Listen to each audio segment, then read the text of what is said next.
But can we just clear up with Giles though? Giles, I really don't want Giles to get the wrong idea about this carnist thing.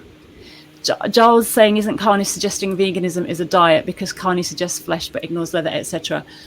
Totally. And we, as a team and panelists, like when we say carnist, we're doing it ironically. Like we don't really like the use of that word. So just to clarify with that, Giles, when we're doing it, we're kind of doing it as a little bit of a joke. Yeah. And that's it. And also I think that's really important that we make that point that we're not here to shame each other as well, like, and call people out and shame each other about, oh, you're using the wrong kind of language and you shouldn't be saying this. And I think we're all in this together, trying to help each other and support each other and just, you know, make suggestions in a respectful way, you know, and just kind of evolve as a movement together without shaming. I think there's 2 points about that, and I think it's a very important point you've raised. I mean, the first one is that social movements are defined as claims makers. So that means that our language is not just important, it's absolutely crucial to what we do, because the language we use articulates our values. And so therefore we've got to be very careful about it. Now we've got a whole variety of language going on in this movement. If you look at advertising, which is slightly relevant and slightly irrelevant, but with advertising, you know, every little helps and all that. I'm loving it. All that. It's based on an easy to understand idea, which is consistently repeated over and over and over and over again. It's not as though someone like McDonald's or you know, a supermarket has a whole range of slogans which they throw around. You know, they have a certain one which they want to mainly be associated with. Now we don't have that in our movement, and so I think that we can learn from advertising in that sense, because advertising works.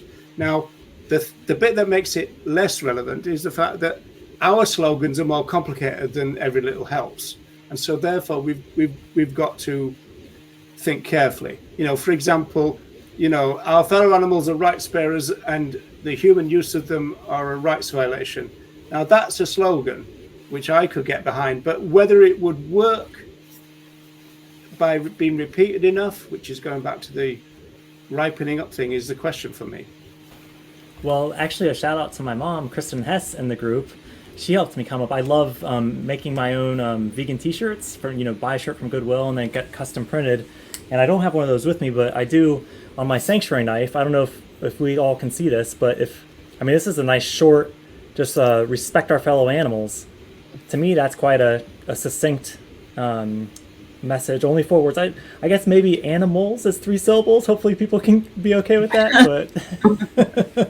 But I agree, not making it too complicated. But the RSPCA could say that.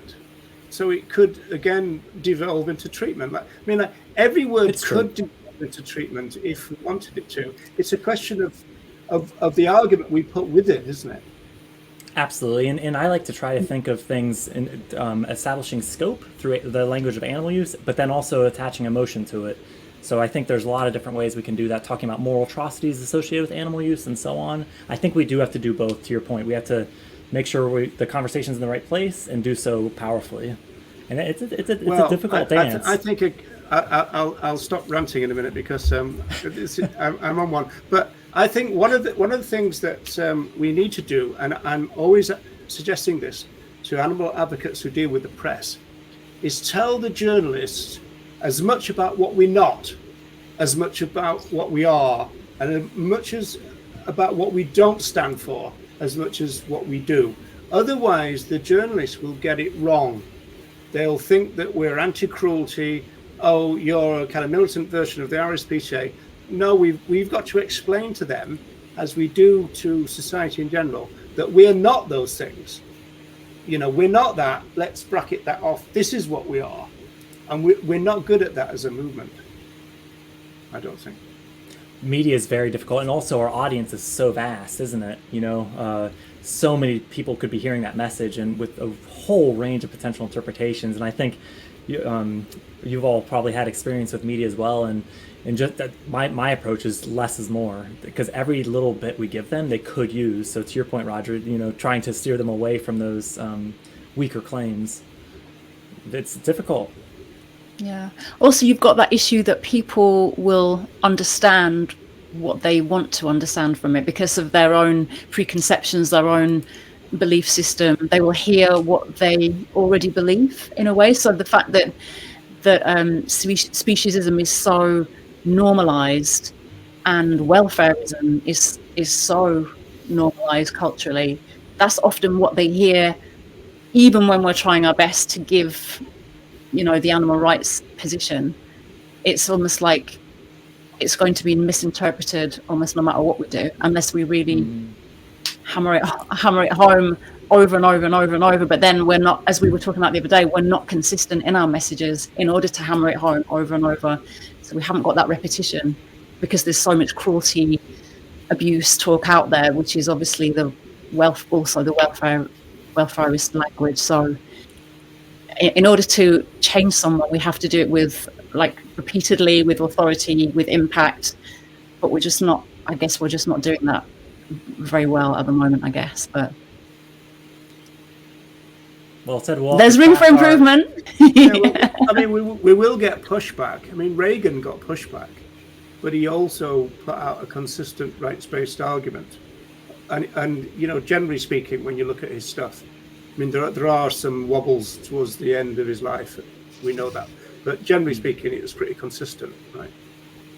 And that's what we need. Going back to the claims making thing, it can't be overemphasized, the importance of our language, because this is the vehicle that we're putting out our values to the world with, right? And so we can't be sloppy, otherwise we cause confusion.